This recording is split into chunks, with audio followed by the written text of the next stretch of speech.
Hey guys, welcome back. It is Lucid. We're jumping back into our game with early H Yomi in Ring World. It's turn 27, and this is my current turn. I've been staying very close to my current turn so far in the recording.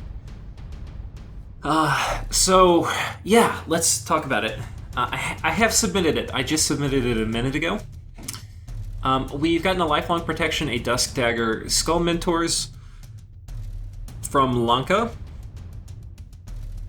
Also, we see a Virtue Signaling. The Moloch claimed the Throne of Water. So I think this is Abyssia. Let's see who has the Throne of Water.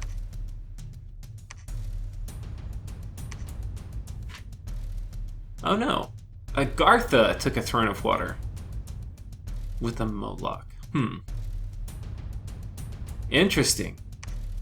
So Agartha, let's figure out what thrones this guy has. So Agartha has this one. This one, he's come down here. Where the hell is the Throne of Water? I don't understand which ones Agartha could have. Like, this one, where does this one go? Oh, hello. Could be here. I didn't realize we were quite so connected to the bottom of the map here. Having control of this planet and these would be quite valuable. But one war at a time, guys. Anyway, so we cast Revive King. I didn't tell you this, but I got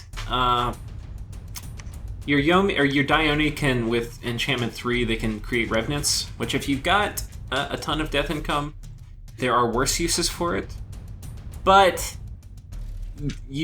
every nation can have these, and you have much better uses for your Death Gems. The thing is I'm going to need some Mound Kings, so I just need to have some Death 1 casters to do that. Now, you can also get it through these guys, but for the short run, I just didn't have enough mages, so I got one of these. Yeah. Anyway. But he's going to be making Mound Kings, so he made a Mound King. Mound Kings are going to be pretty useful for shuffling some of these dudes around, my barbarians, which spawn out of my cat or my pretender god, and then for shuttling demons around. And actually, I probably should put some dudes on him, like this. So, yeah, he's just going to swing down here, pick up some more demons. I think I've got a few there. And he will just bring them up to one of the war fronts, either this one or that one. But yeah, that's going to be pretty important. We are building up a huge swath of troops here. Okay, we'll go through the events and I'll tell you what I'm doing. First battle here, Lanka attacking Independence. This is a ping on this province. This is not a throne province, but it has a Pretender God chassis in it with Earth 4, Death 3. This is one of the main things we want to find out is what are the paths and items on it. So, yeah, it's pretty good. I assume, yeah, so invulnerability, it's going to be kind of hard to kill. And the thing is this chassis gets a fair amount of free spawn. It gets like 1 to 6 deer and 2 to 12 goats. Which actually is going to be a problem if we try to assassinate it, which is kind of what our plan was. So I'm not sure what our new plan will be. We have to figure that out. But we found a lot of sites. So, I didn't go through all those. We'll finish the battles. I'm sorry, I'm a little, excited or something. I don't know. Blabbering on. Okay, so we attack this, which has its Pretender God on it, and you can see Spirit Curse just went, which means we hit it. So boom, Spirit Cursed. Very, very, very good to get on one of the better SC chassis we've seen. He's also was blood hunting again. We can see the blood slaves went up. He's probably going to use 2 more when he casts Reinvigoration. Okay, 1 more. So he's got 3. I think this is enough to do blood power or hell power, but not enough to do hell power and reinvigoration. Oh, They got one. Okay, so this is not really enough to do health power. We'll take a look at health power after this. I think my guy's about to get hit.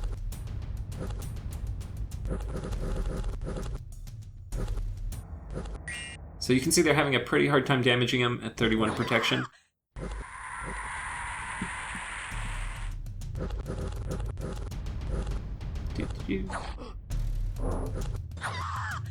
Okay. Oh, somebody hit him for 1 damage. Perfect. So, with that, he teleported back because he had Ring of Returning. And meanwhile, over here, yeah, the horrors are gone, so this guy's fine, except for he is now cursed for the rest of time. Okay, so that was very successful. We basically wasted his Pretender God's turn since we killed most of his Blood Slaves. We... also, there's one other thing I want to point out in this battle. He has a Druid here, and I was wondering why his Druid's here. His Druid is carrying a Storm Spool. So his Druid is probably going to Sight Search, and in addition to Sight Searching, it's probably going to hand the Storm Spool over. He's probably worried, because he sees we're not committing to an attack, he's probably worried that we are going to... Like, Lanka is going to come in with Lightning Spam and kill him because he has no shock resistance. And this is one of the things that was pointed out in Discord, was that probably the easiest way to kill him is he's got fire, cold, and poison resistance, but he doesn't have shock. So that would be an easy way to attack him. What I expect he'll do, because this is a repel-based build, he won't get rid of the Stone Bird. I think he's going to get rid of the Dancing Shield. Because this thing is the last to get used. The only time this gets used is after it gets through 2 repels, gets through the Vine Shield, gets through defense, gets through base protection, then it's going to have a 50% chance of hitting the shield. So I think he's going to get rid of the shield. I think he's going to take the Storm Spool. Okay. Now, anyway, on to the sites. We found 3, 4, 5, 6, 7, 8 magic sites in 1 turn. Holy shit. Holy shit. I think this might be as many as I found in a turn. Certainly it's the most I found in a turn without doing site searching spells. Okay, so this Air 1 mage found 3 magic sites. He found a Canyon of Wind, a Thunder Oak, and a Sky Split Oak. So that's 4 air gems. Boom. I mean, it's huge. Like, if we look at the air... Where is Gale Gate? Thaumaturgy? Yeah. I mean, this is ridiculous. I think this is... Okay, 20? Like, it's like a quarter of a Gale Gate getting put up. That is a ton of air income. And we are a nation that loves air income. So, yeah, that's pretty awesome. These are not air site searched. I do need to note that once I get an air mage coming out of these, they should site search it. Okay, next site. We found a Graveyard of the Damned. This is in Lankan territory at the moment, but this is a Death 2 site, a very good site, so in some ways you could say this counts as 2 magic sites. Whereas one of these air ones was also, the Canyon of the Winds was an air 2 site.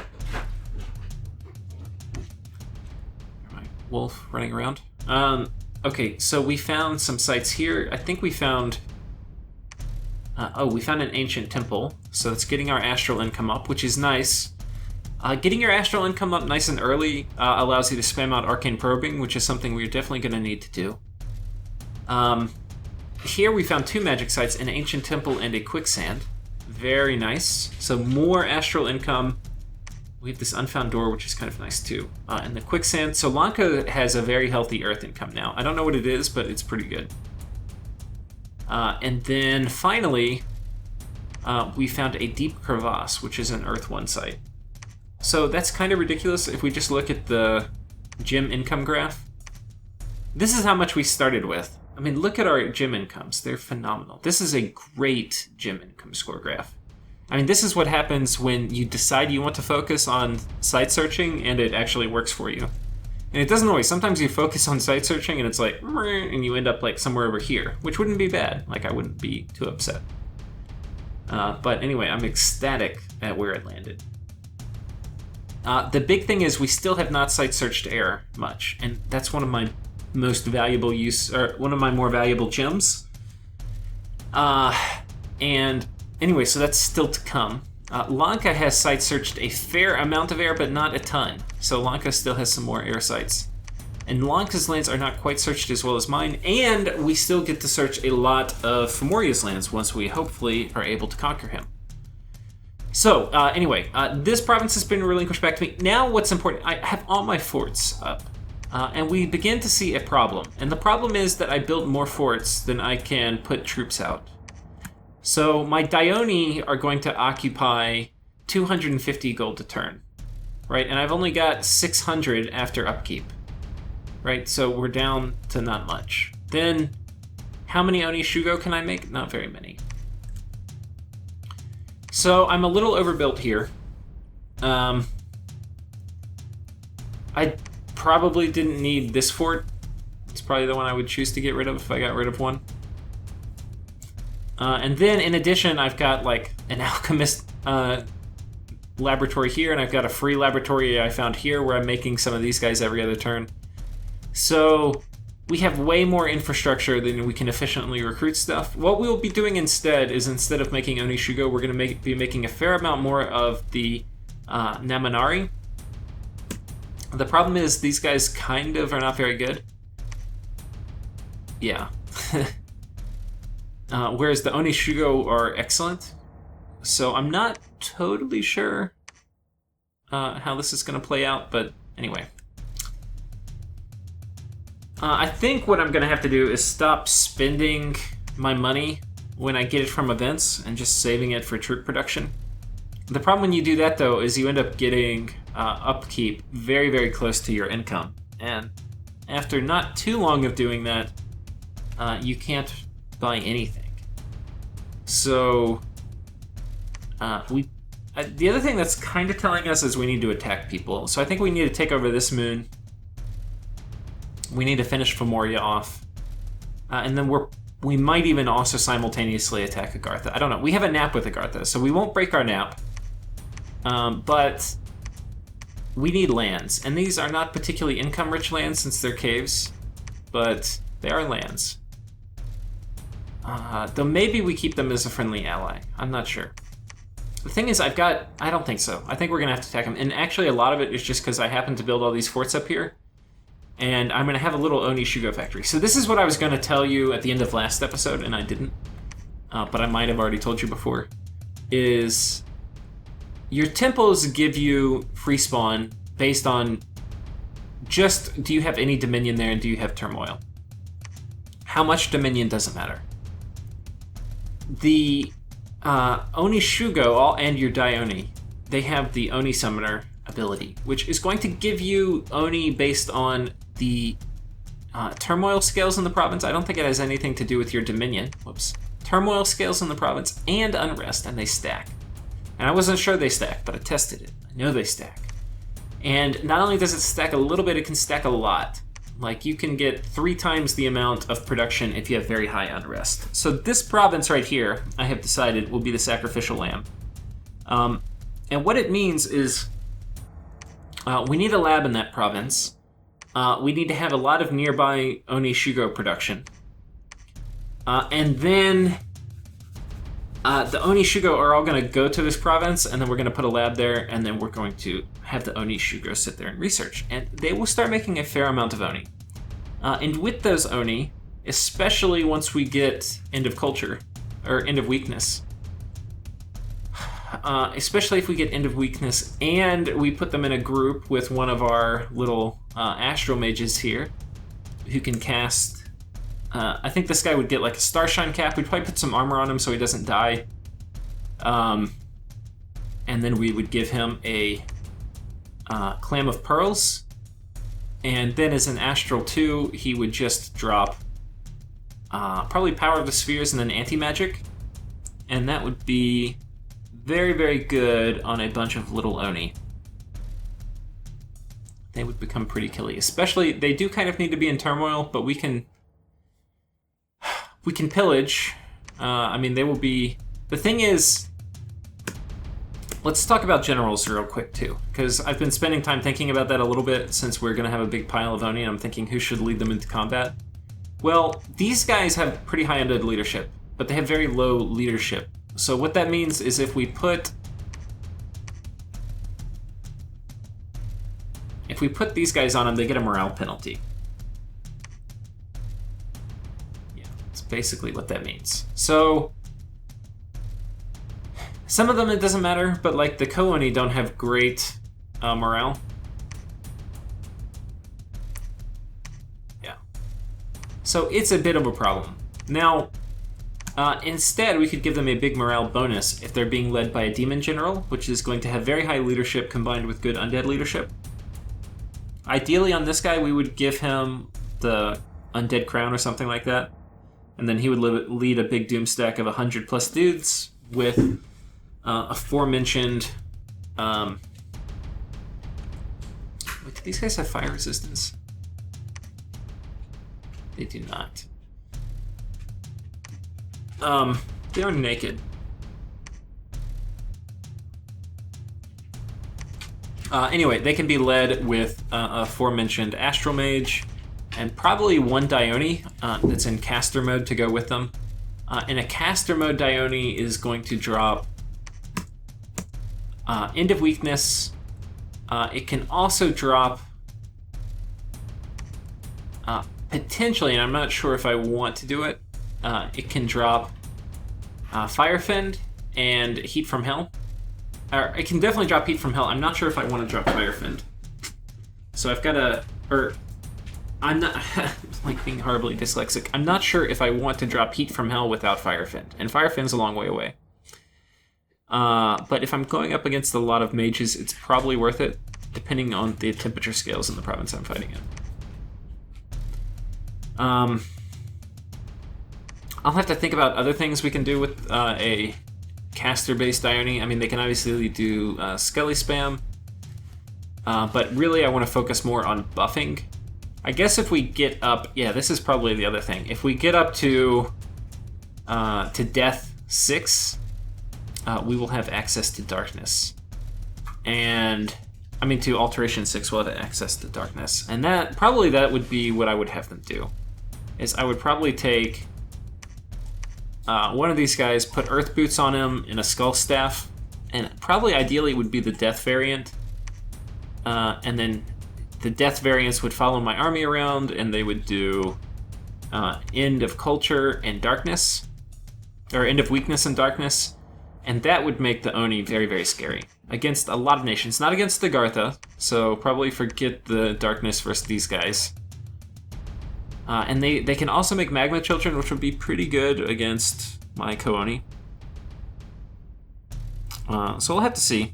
It will evolve, but anyway, that's kind of the plan for now for this front. My income sucks so bad, I basically have to attack somebody. I mean, we already are, but we have to attack more people. Okay, so anyway, this guy had site searched here. He didn't find anything, so that was kind of a waste. He's going to come back next turn. He will empower, and then we will be able to launch our little plan. Turn after that. Here is basically the kit that I've got for this guy.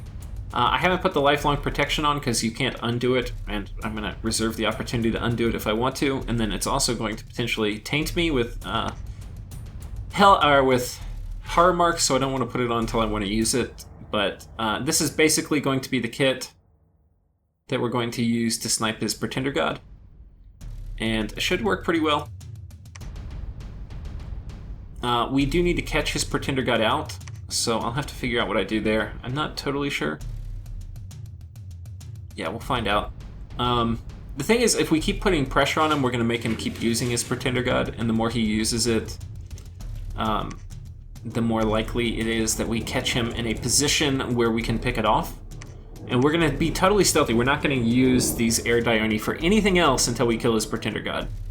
Once we kill his Pretender God, sure, we'll take him back, we'll kit him up to deal with armies and stuff, but they're just going to be stealthily sitting there until we can catch his Pretender God out.